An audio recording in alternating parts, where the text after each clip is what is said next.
two things that are of interest. One is that the 1103 pads that Brock's using and that the Fitzgerald Grice car is using, as we look also at Colin Bond's car, number 8, that's up into 5th place now. So he heads Brock, and he's completed 196 laps, Brock 195, and they're starting to be into a bit of a rush now. We're getting into the stage where, after having set the stage to go for the final race, they're starting to race towards the end of this event. They're starting to put the foot down. They know the car won't break. It's worth now trying to put the pressure on their own cars and on others and see what happens towards the end of the race.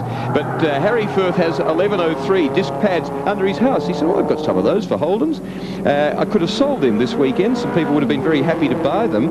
And also he suggested, instead of having a pace car, which we'll see in just a moment, it came out during the third hour because of fog on the top of the mountain. Harry Firth said, why don't they have some caution lights flashing just on the top of the mountain? Make it like a yellow flag area, so it's a no-pass area. They come up to it, they have to travel slowly through it, then they can race the other 80% or so of the circuit. And that makes a lot of sense, I think, for future years here in any 12-hour race, and one that perhaps encompasses some nighttime running. So John Smith, sharing the Toyota MR2 with Colin Bond, has now moved up into, 5th place, displacing Peter Brock, who lost all that time with the 2 stops in the pits. The MR2's gone very well. Before the race, Colin Bond was predicting that they could win. They thought they might just run down the opposition. The bigger and faster cars, they thought, were a little fragile. They were expecting maybe greater brake problems. Up go the headlights. I wonder what the point is there. Just a signal to the pits to say, I'm okay. Some sort of pre-arranged signal. Smith at the wheel. They'll have to stop again, of course, with still maybe 35, 36 laps to go before the end of the race. It will finish at about 5:17. That would make it exactly 12 hours after the start. But the MR2, a little 2-litre mid-engine car, looks a bit like a shrunken Ferrari. Pretty little thing. A lot cheaper than a Ferrari, but still around $40,000. Not exactly your average runabout.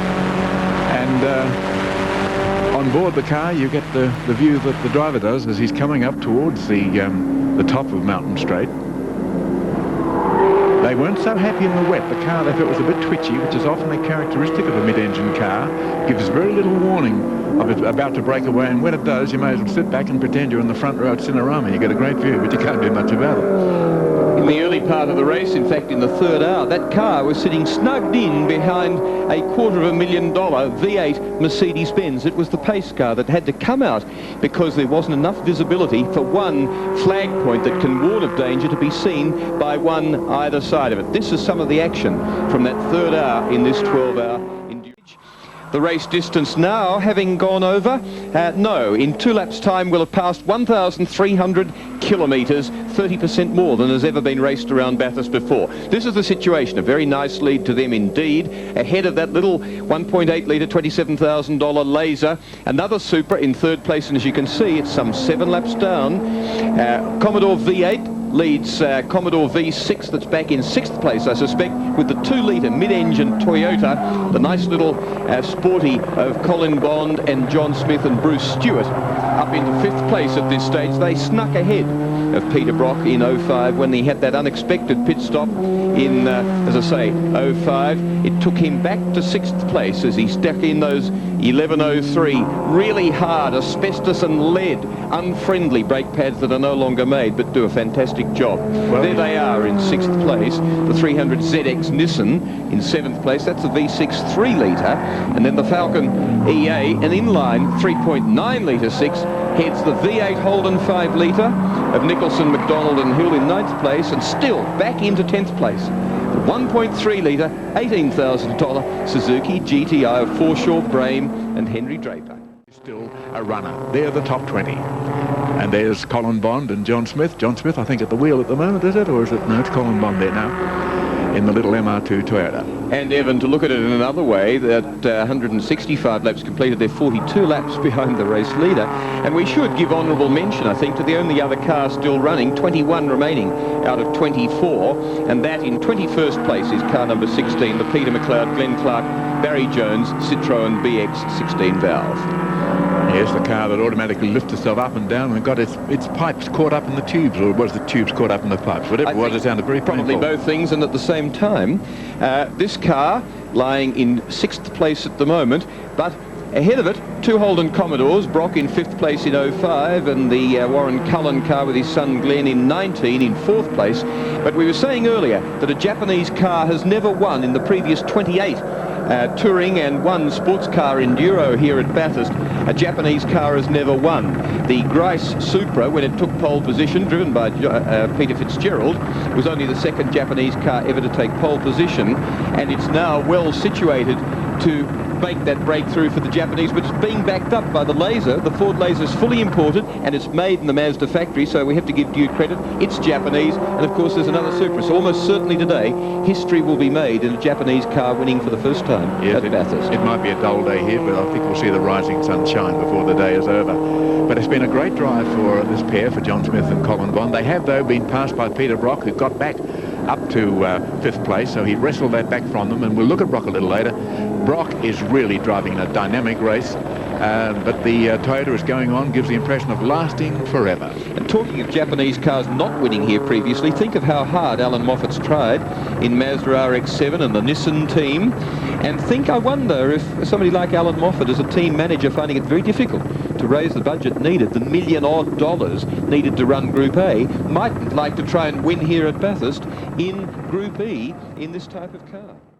Toyota CELICA liftback that was taken from Mrs. John Smith and headed up towards here. They threw a harness in it. It had been used as a zero car for rally fields, in other words going around checking rally routes before the competing cars came through. The roll cage had been taken out of it. When John Smith heard about this race, he said to his wife, sorry, we'll put the cage back in and you're not using it on Easter weekend. And there it is, and it's now leading Class B. The Citroën effectively is back in 20th place. It's not expired, but it's a long way back and with problems, although it did head this car earlier in the day. But a man who's done his fair share of the driving in the car that's currently in 5th place outright, and it's incidentally car 05, is Peter McKay. Welcome to the commentary box, Peter, and please you to see the way the car's going at the moment, I'd imagine.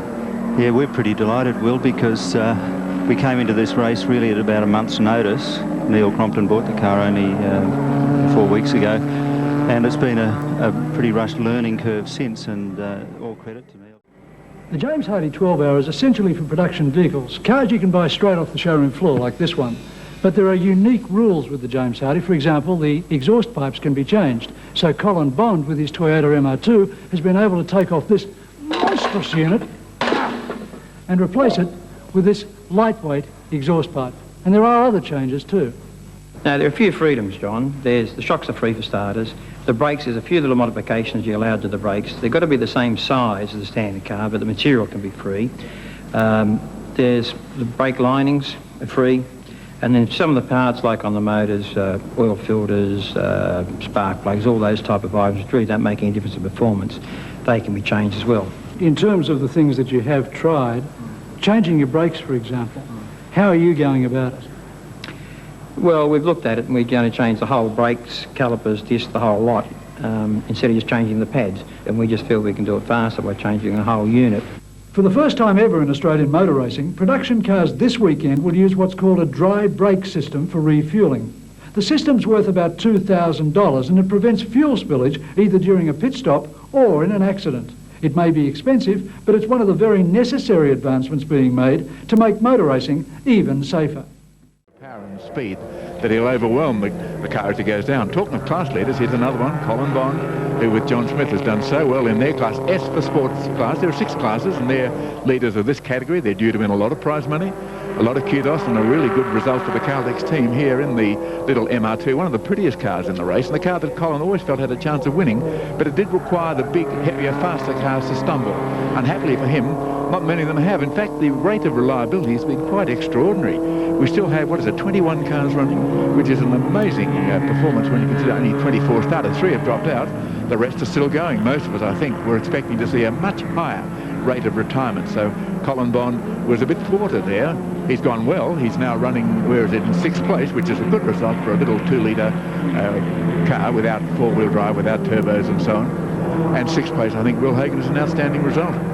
Yes, very good performance, because it was a car that, particularly in the wet, looked a bit twitchy. Colin had his moments practicing that on Saturday, Gee, if they've given them diabolical weather, Huey, here today through the race and different atmospheric conditions, then they also had it in qualifying, because, but that was dominated all the way through by the Alan Grice Peter Fitzgerald car. They were fastest in the dry in the daylight in the first qualifying session, they were fastest in the night session, they were fastest in the wet, and they've led most of the race. It's been to Colin Bond and people like him to try and get more clever with less power, with what they thought were better balanced cars that were easier. And another car that's leading its class and doing so well. They might have been a bit surprised to be doing as well as they have, but they've just kept on rolling along. They're the twins, Neil Bates, Rick Bates, and their friend Jeff Morgan, who've gone so well in the CELICA. A good-looking car, not quite as fast as his looks would suggest, and they're leading their class.